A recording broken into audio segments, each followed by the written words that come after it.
Assalamu alaikum, dear student. I am Abdul Munib, your physics instructor, and I will conduct the whole session of the ninth class of physics. So I hope you will be fine.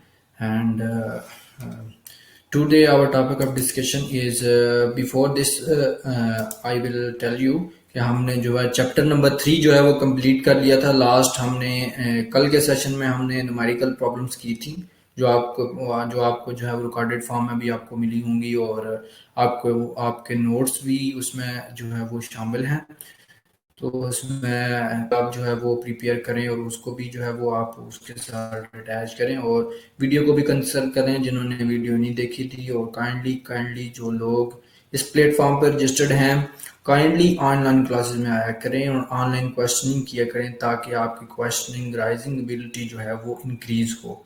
तो basically इस platform का बनाने का मकसद ये था कि teacher student ऐसा लगे कि फिजिकल क्लास में मौजूद है। तो हमने इस पूरे इस टाइम टेबल में, यानी कि हमने इस सिस्टम में एक ऐसी एबिलिटी रखी है कि हमें लगता है कि हम ऑल इन ऑल, यानी कि हमने तमाम वो इक्विपमेंट को जो इसमें इंक्लूड किए जा सकते थे उनको हमने इंक्लूड किया है, ताकि हमें ऐसा लगे कि teacher and student are in physical class.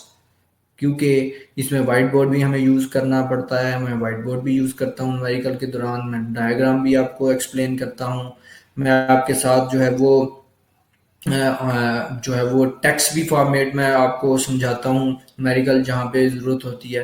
तो इट्स मीन के अगर आप थोड़ी सी कोशिश करें और ऑनलाइन क्लास में अगर आप अपीयर हों, तो you will be learn so much at the home. So पहले आप लोगों को अकेडमीज पढ़ने के लिए, yeah and this situation where the COVID is on the peak and some special case of COVID is are very very dangerous, जो कि special case of Covid है, जिसको हम कोरोना प्रो मैक्स कह रहे हैं, जो कि जो है वो इंग्लैंड में जो है वो अभी में भी केस आ गए। तो हम बड़ी ही डेंजरस सूरत हाल की तरफ जा रहे हैं। तो हमें काइंडली थोड़ा सा अपने आप को जो है वो मैनेज करना पड़ेगा। तो हम मैनेज इस ऐसे ही करना पड़ेगा कि हम ऑनलाइन क्लासेस पे इस तरह फोकस करें जिस तरह हम फिजिकल क्लास में होते हैं। तो हमने वो सारी आपको जो है वो अवेलेबिलिटी, वो सारी जो आपको फैसिलिटीज होती हैं वो हमने प्रोवाइड कर दी हैं, कि आप जो है वो जिस तरह आप फिजिकल क्लास में एज यानी कि आप लर्निंग के लिए बैठते थे, इसी तरह यहाँ पे आप लर्निंग के लिए बैठ सकते हैं विद एनी कॉस्ट। ठीक है, so that is the very I think very emerging platform Vivid Smart Learning. So आप लोगों को इनसे फायदा उठाना चाहिए। सो द स्टूडेंट, आज हम अपना पहला टॉपिक जो है वो स्टार्ट करेंगे। चैप्टर का नाम है chapter number 4, turning effect of the force. यानी कि बॉडी जब टर्न करती है तो उसमें कौन सा फिजिकल फिनोमेना इंक्लूड होता है। यानी कि एक बॉडी जो है जब वो रोटेट करती है, रोटेट का मतलब है कि उसने टर्न लिया है। ठीक है, तो बॉडी जब टर्न करती है तो उसमें कौन सा फिनोमेना जो है वो रिलेट कर रहा है, उसमें कौन सा फिनोमेना जो है वो इंटरप्रिटेट कर रहा है, उसको हमने जो है वो देखना है। उसको हमने जो है वो so the student, our first we define the turning effect, a force that may cause an object। Pivot point क्या होता है? पेवट पॉइंट होता है कि जहां पे बॉडी उसका सेंटर लाई करता है। ठीक है, अब लेट्स सपोज कि मेरे पास ये पेन है, क्या आप समझ लें, ये जो निकली नजर जिसको हम प्रेस करने से ये बंद होता है, खुलता है। ठीक है, ओपन एंड क्लोज होता है। यूं समझ बॉडी है, ये मूव इस तरह रोटेट करती है, इस तरह। ठीक है, या इस तरह कर लें, इस तरह कर लें, ज्यादा बेटर। तो ये जो जो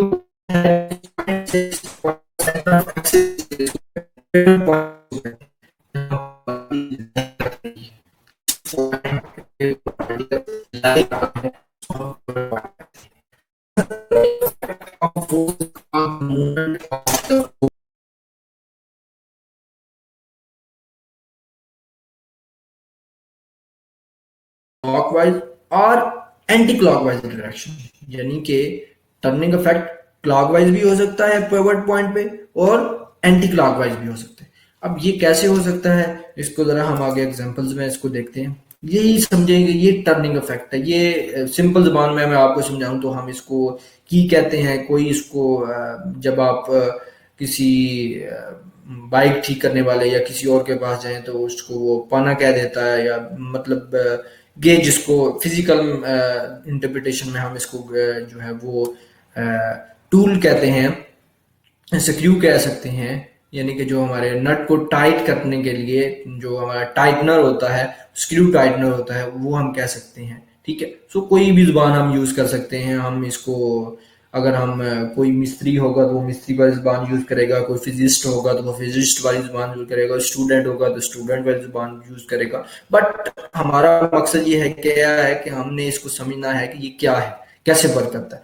ये समझ लें कि ये नट है, इसको हमने इसकी मदद से हमने क्या करना है, इसको टाइट करना है। So that is the pivot point. Pivot point क्या है कि वो उसका सेंटर पॉइंट है जिस बॉडी को हमने रोटेट करना है। अब ये बॉडी, ये जो नट है, इसको हम हाथ से टाइट नहीं कर सकते, तो हमें इस इक्विपमेंट की जरूरत पड़ती है जिसको हम कहते हैं टाइटनिंग गेज कह लें, टाइटनिंग स्क्रू कह लें, ठीक है, पाना कह लें, व्हाटसोएवर। सो इसकी हमें जरूरत पड़ती है। क्यों जरूरत पड़ती है? सबसे पहले तो ये बात है क्योंकि यहाँ पे मूवमेंट ऑफ आर्म लग रहा है, यहाँ पे टार्क, टर्निंग इफेक्ट प्रोड्यूस हो रहा है। तो टार्क जो है हम पढ़ेंगे, tau is equal to R cross L होता है, यानी कि हमारे पास फोर्स और उसका हमारे पास मूवमेंट आर्म होना चाहिए। जितना मूवमेंट आर्म बढ़ाएंगे उतनी ज्यादा फोर्स कम लगानी पड़ेगी। ठीक है, अब यूं ही समझें कि अगर मैं इस नट को हाथ से खोलने की कोशिश करूं, नहीं खुलेगा। अगर इसी इक्विपमेंट के साथ, इतने लेंथ के साथ, ये वाली लेंथ है, यानी पूरी लेंथ कर लें, ये इक्विपमेंट, मेरी वॉच को इक्विपमेंट समझ लें, ये लेंथ कर लें। अब जब ये वाला मैंने यहाँ पे इसको गेज लगाया तो ये क्या करेगा, टाइट होना शुरू कर देगा या उसको लूज खोलना शुरू कर देगा। अब इस पूरे का फिनोमेना क्या है? इस पूरे का ये फिनोमेना है कि जब इसको हम टाइट करते हैं, इसके पिवट पॉइंट पे खोलते हैं, ये टाइट कर, लेट्स सपोज कि हमने फोर्स डाउनवर्ड लगाई तो इसने इस तरफ क्लॉकवाइज रोटेट करना है। इसने क्या करना है? क्लॉकवाइज रोटेट करना है। ठीक है, लेट के हम इसी, अब लेट में ले लेता हूं, ठीक है, लेट के हमने फोर्स क्या की है, अपवर्ड लगाई है। फोर्स किधर लगाई है? अपवर्ड लगाई है। जब फोर्स हमने अपवर्ड लगाई है तो हमारा जो टर्न होगा वो एंटी क्लॉकवाइज होगा। एंटी क्लॉकवाइज को मैं रेड से शो कर, so that phenomena lie, that is very important. ये वैसे नहीं है कि यानी कि हम चीजों को जो है वो इस्तेमाल कर रहे हैं। एवरीथिंग इज फिजिक्स, ये डेली लाइफ की चीजें हैं। अगर हम इन पे सोचना शुरू करें, that is the very major part of the physics. तो ये बड़े मेजर पार्ट है फिजिक्स के। तो हमने फिजिक्स को इस तरह डिस्कस करना है कि जैसे हम डेली लाइफ में करते हैं। सो the student, that is the very important thing. तो हमने इसको जो है, ये जस्ट नॉट कोई की कह सकता है, ये चाबी है जी, इतने नंबर चाबी देना, 5 नंबर देना, 6 नंबर देना नट को टाइट करने के लिए। But that is the very physical significance, that is turning effect on it, on the pivot point, and the turning effect makes the torque. Turning effect ये ऐसे नहीं प्रोड्यूस हो जाता, इसके पीछे एक फिजिकल फिनोमेना है, सोच है। फिजिक्स में हम इसको कैसे एक्सप्लेन करते हैं? बेसिकली हमारा काम ये है। तो हमने इसको इस इंटरेस्ट के साथ पढ़ना है, इस तरह हमने इंटरेस्ट डेवलप करना है इसका, कि हम इस तरह इसको रियलाइज करें कि हमारा जो पॉइंट ऑफ डिस्कशन है वो डेली लाइफ से भी मर्ज करें। तो फिर हम चीजों को इंटीग्रेट करना शुरू करेंगे, तो फिर हम कॉन्सेप्ट के साथ उनको पढ़ना शुरू करेंगे। तो जब हमारे कॉन्सेप्ट क्लियर होंगे, जब हम उनको विजुलाइज करेंगे विद डेली लाइफ के साथ, फिजिक्स को डेली लाइफ के साथ अगर आप स्टडी करना शुरू कर दें, तो मैं मानता ही नहीं हूं कि आप कभी टॉपर ना बने। टॉपर हमेशा वही लोग बनते हैं जो कॉन्सेप्चुअली स्टडी करते हैं। ठीक है, अब ये जो सारी बातें मैंने समझाई हैं, इसमें कोई रॉकेट साइंस है नहीं। अगर हम इसी तरह डेली लाइफ की चीजों को फिजिक्स के साथ इंटरप्रिटेट करें तो हमें पता चलेगा कि we are concern with physics. Okay, so the student, we are going to example of the turning effect. कौन कौन सी एग्जांपल्स हैं टर्निंग इफेक्ट की? Okay, so example of turning effect, a person pushing a swing will make the swing rotate about its pivot. एक पर्सन है, push कर रहा है, स्विंग कर रहा है, will make the swing rotate about the pivot, pivot के क्रॉस वो जो है वो मूव करवाएगा, उसको पुश करवाएगा। अ वर्कर, एक आदमी जो काम करता है, applies a force to a spinner to rotate a nut. Basically ये जो पीछे हम जिसको हम की भी कहते हैं, पाना भी कहते हैं, बेसिकली इसको वो स्पिनर कह रहा है, ठीक है। सो वो इसको नट को स्पिन रोटेट करता है, नट को रोटेट करने के लिए अप्लाइज करता है फोर्स, ठीक है। सो ये फर्स्ट होगी, ये हमारे पास सेकंड होगी example. Okay, a person moves a bottle cork, a bottle cork by pushing down the bottle opens leaves liver। Liver को ओपन करने के लिए एक पर्सन जो है वो बोटल क्रॉक को रिमूव करता है, पुशिंग डाउन, डाउन करके बोतल ओपन्स लिवर। लिवर को ओपन करने के लिए वो उसको डाउनवर्ड पुश करता है। Okay, so that is the example number 2। You make it sense. Force is applied force to door knob and door swing open about its hang. अब देखें, सिंपल सी बात है, ये तो हम डेली लाइफ में करते हैं, ठीक है। ये मतलब हर एक बंदे के घर जो है वो डोर लगा होगा, और मोस्टली डोर जो है, हैंडल डोर जो है वो रोटेशन वाले होते हैं। अगर नहीं है, सम टाइम ऐसे हम उसको रोटेट करते हैं, तो बेसिकली रोटेशन वो भी है, लेकिन ज्यादा ये है कि जो इस तरह गोल शेप में होगा, रोटेशन वाली शेप में होगा, मोस्टली हैंडल डोर वो लगे होंगे। तो जब उसको आप रोटेट करते हैं दाएं तरफ, लेट्स सी दाएं तरफ रोटेट करते हैं तो डोर ओपन हो जाता है, लेट्स सी बाएं तरफ रोटेट करते हैं तो डोर क्या हो जाता है, बंद हो जाता है। सो वहां पे भी स्विंग करने के लिए वहां पे एक फोर्स अप्लाई हो रही है, उसको टर्निंग इफेक्ट कहते हैं। उस टर्निंग इफेक्ट की फोर्स को हम टार्क कहते हैं। आगे हम इसको मजीद डिफाइन करेंगे। A driver can turn a steering wheel by applying a force it RIMS. Steering पे ड्राइवर जो, आप ये देखें, ये दो दो मेरे हाथ हैं, driver right left right left right left. अब वो ऊपर से राइट लेफ्ट की फोर्स लगा रहा है, और वो नीचे उसके पिवट पॉइंट पे, यानी कि उसके सेंटर ऑफ एक्सिस उसके साथ घूम रहा है उस स्टीयरिंग के साथ। तो वहां पे भी जो फोर्स एक्ट कर रही है वो बेसिकली कौन सी, टर्निंग फोर्स एक्ट कर रही है। Okay, I think it's brief discussion. Okay the student, what can do a force, हम फोर्स को कैसे लगा सकते हैं, हम फोर्स को, फोर्स के साथ क्या कर सकते हैं। तो मैंने ये एक्स्ट्रा क्वेश्चन मैंने इंटरेस्टिंग करने के लिए, what can do a force, हम कैसे फोर्स को लगा सकते हैं, कैसे उसको यूज कर सकते हैं, या हम कैसे उसको विजुलाइज करते हैं रोजमर्रा की जिंदगी में। Make a stationary body move, body को मूव करने के लिए फोर्स हम यूज करते हैं। Change the speed of the body, body for example let's suppose आपने किसी साइकिल को, फॉर एग्जाम्पल आपको साइकिल नहीं चलाना आती, तो वैसे पकड़ के आपने उसको मूव करवाना है, तो आप फोर्स अप्लाई करेंगे। वो स्टेशनरी थी, रुकी हुई थी, तो आपने फोर्स अप्लाई की, तो उसने क्या करना शुरू कर दिया, मूव करना शुरू कर दिया।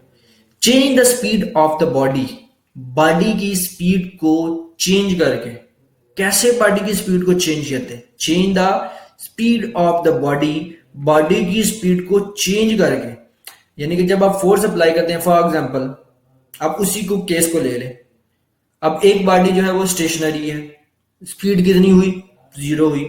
स्पीड चेंज करने के लिए क्या लगाएंगे, फोर्स लगाएंगे।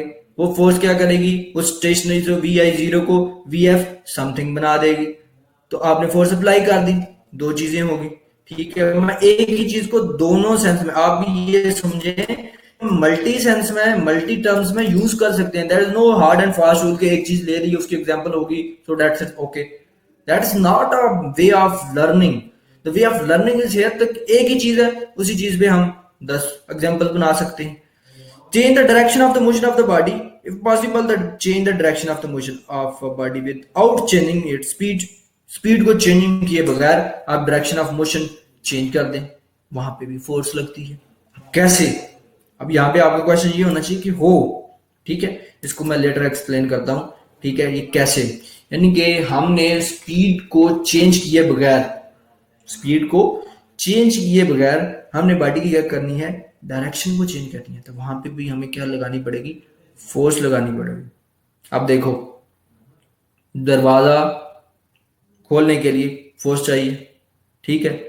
अब उसी स्पीड में दरवाजा बंद करने के लिए भी फोर्स चाहिए। स्पीड तो कांस्टेंट है, दरवाजा खोलने के लिए डायरेक्शन और होगी, दरवाजा बंद करने के लिए डायरेक्शन और होगी। एक एग्जांपल होगी।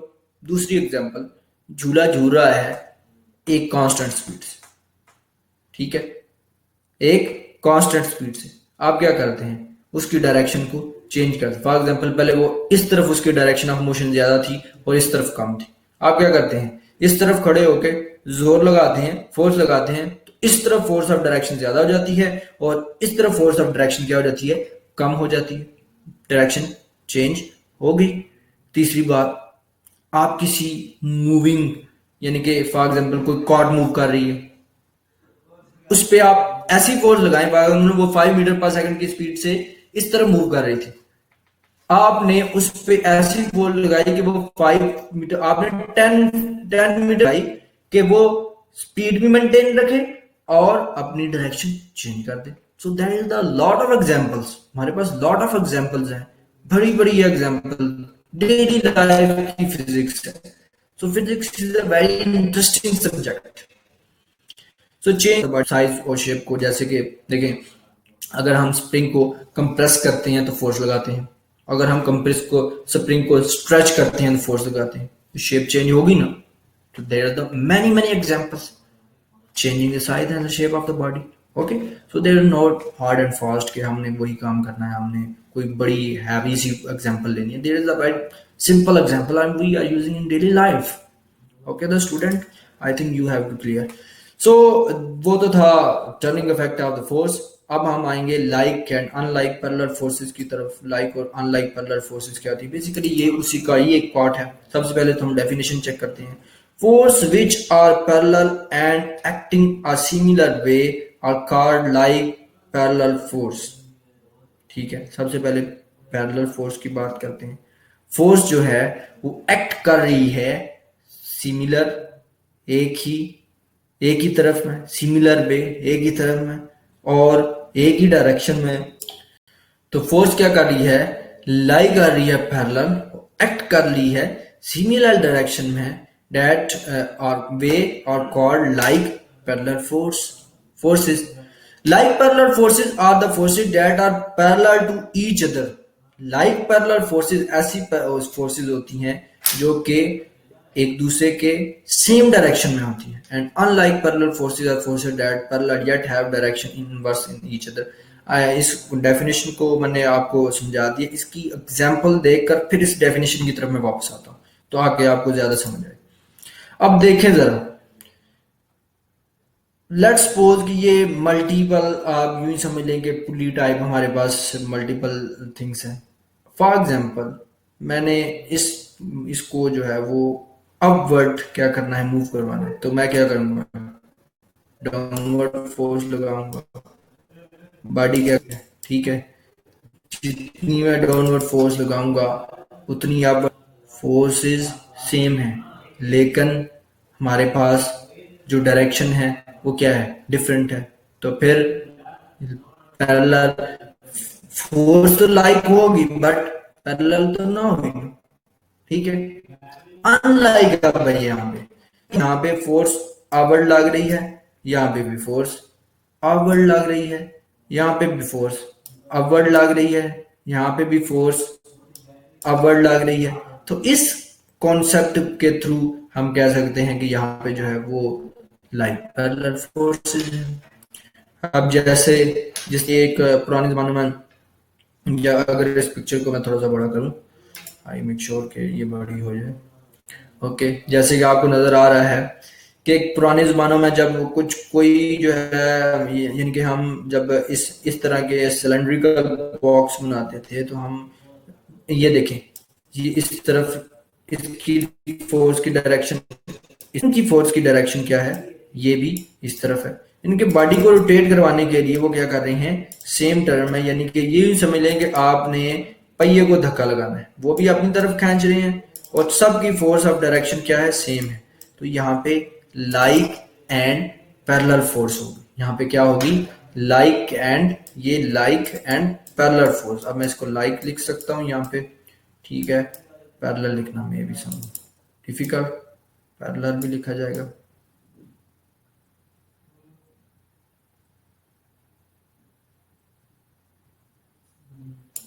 ठीक है, लाइक एंड पैरेलल। ठीक है, so that is very simple example, बहुत सिंपल एग्जांपल है। अगर किसी ने बचपन में किसी बॉय ने, अक्सर लड़कों के ये काम होते हैं कि पहिए को किसी स्टिक के साथ जो है वो क्या करना है, रिवॉल्व करवाना है। तो दैट इज, ये गांव में अक्सर जो है वैसे यानी कि खेल खेले जाते थे कि एक पहिया ले लेना, ठीक है, मीन्स के जैसे टायर होता है, बिल्कुल बिल्कुल खाली टायर, जैसे साइकिल का टायर है, ठीक है। तो उसको जिस डायरेक्शन में घुमाना है उस डायरेक्शन में स्टिक के साथ फोर्स लगा रहे हैं, फोर्स लगा रहे हैं, फोर्स लगा रहे हैं, और उसी डायरेक्शन में घुमा है।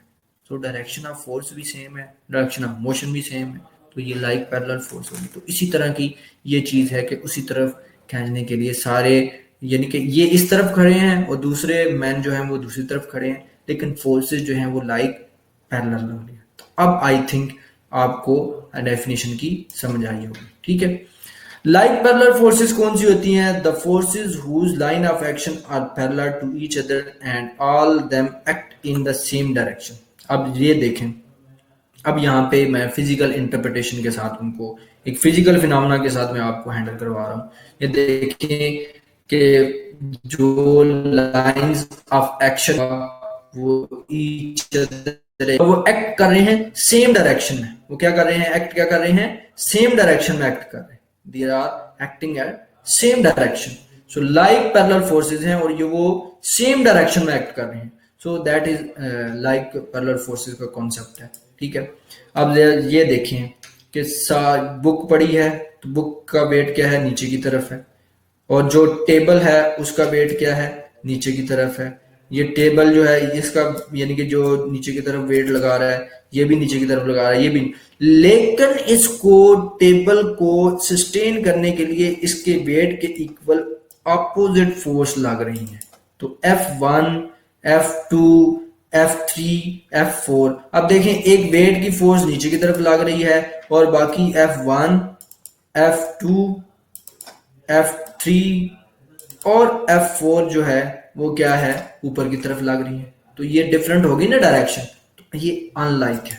ठीक है, तो उसकी आगे उसने प्रॉपर डेफिनेशन बताई है। अनलाइक पैरेलल फोर्सेस कौन सी होती हैं? The forces whose line of action, के वो फोर्सेस जिनका लाइन जो है वो पैरेलल हो, किस में? एक दूसरे के साथ। अब line of action parallel to each other का मतलब क्या है कि लाइन ऑफ एक्शन, अब इसका जरा देख लें कि इसकी डायरेक्शन ऊपर की तरफ है, इसकी डायरेक्शन नीचे की तरफ है, इसकी डायरेक्शन ऊपर की तरफ है, इसकी डायरेक्शन क्या है? नीचे की तरफ है। तो ये क्या होगी? The forces whose line of action are parallel to each other and all of them do not act in the same direction. यानी कि सारी की सारी एक डायरेक्शन में एक्ट ना कर रही हूं। अब जरा यहां पे देखें, ये जरा ये बुक लाई कर रहा है, कहां पे लाई कर रहा है? बुक जो है वो फोर्स लगा रहा है डाउनवर्ड, और टेबल उसको अपवर्ड डायरेक्शन में मूव करवाने के लिए, यानी कि ये समझे ये टेबल है, यहां बुक पड़ी है, बुक डाउनवर्ड फोर्स लगा रही है और उसके ऑपोजिट यानी कि रिएक्शन के नतीजे में जो उसको ऊपर उठाने के लिए जो फोर्स है वो टेबल लगा रहा है, उसको अप फोर्स कहते हैं। हमने चैप्टर में डिस्कस कर लिया बड़ा ब्रीफली। ठीक है, तो यहां पे इस टेबल को उठाने के लिए F1, F2, F3, F4 यानी कि चार उसकी लेग्स हैं टेबल्स की, वो अपवर्ड डायरेक्शन में फोर्स लगा रही हैं। अब जरा देखें कि एक डायरेक्शन नीचे, चार ऊपर। अगर तो मैं बुक को लाई करना छोड़ दूं, बुक के वेट को इग्नोर करूं, तो ये चारों ऊपर की तरफ है, तो ये तो लाइक पैरेलल फोर्सेस बन गया। लेकिन अगर मैं बुक की डायरेक्शन को, तो ये तो अनलाइक बन गया, क्योंकि एक भी उसके एंटी पैरेलल हो जाए, ठीक है, तो फिर आपके पास अनलाइक पैरेलल फोर्सेस बन जाती। बात समझ आई? सो हम इसको दोबारा, मैं ये एग्जांपल्स हैं, इसको दोबारा मैं जरा अब डेफिनेशन की तरफ जाता हूं। अब आपको क्लियर होगा कि definition how is it clear with examples. So forces which are parallel and acting a similar way are called like parallel forces जो एक्ट कर ली हों पैरेलल वे में, सिमिलर वे में, एक डायरेक्शन में, उनको लाइक पैरेलल फोर्सेस कहते हैं। अब जरा आगे उसकी brief description.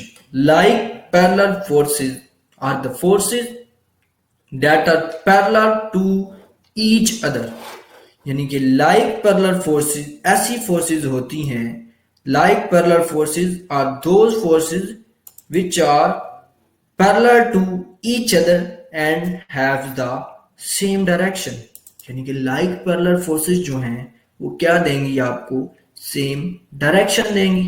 Okay, and unlike parallel forces parallel yet inverted, तो पैरेलल ही लेकिन उनकी डायरेक्शन क्या होगी, इनवर्स होगी। अब जरा दोबारा हम इन एग्जांपल्स की तरफ आते हैं। अब जरा ये देखें, ये क्या है, लाइक पैरेलल फोर्सेस है और डायरेक्शन भी सेम है, ठीक है। अब जरा अगली को देखें जरा, ये वाली अनलाइक ऊपर एक ही नीचे। अब फोर्सेस जितनी ऊपर फोर्स लग रही है इतनी नीचे फोर्स लग रही है जितनी, that is called unlike parallel forces. So that is our concept कि ये हमारा concept था, हमने ये clear करना था। So I hope you will understand student। तो student please make sure you are present in class online। जो ऑनलाइन क्लासेस नहीं लेते, जो रजिस्टर्ड हैं इस प्लेटफॉर्म पे, kindly I again request, these are the crucial time and your exam may be in May, और आपके एग्ज़ाम जो है वो मार्च अप्रैल में, बल्कि आपके 9-10 के पहले एग्ज़ाम होने हैं, मार्च अप्रैल में मे बी आपके अप्रैल में एग्ज़ाम हों। सो स्टूडेंट बी प्रिपेयर, आपके पास बहुत कम वक्त है और ये गोल्डन टाइम है। So that's why I suggest you कि आप ऑनलाइन क्लासेस लिया करें और आप उसमें जो है वो आप अपना क्वेश्चन भी राइज किया करें, और इसमें टीचर को भी जो है वो एक मोटिवेशन मिलती है कि I am learning, I am teaching for some person, not some reports। Okay, so I hope you will understand। Thank you very much watching for us, thank you very much registration on the Wayward Smart Learning, thank you very much for joining us, and thank you very much for watching videos and taking the notes from the Wayward Smart Learning। अपना बहुत सा ख्याल रखिएगा, take care, okay, अल्लाह हाफिज।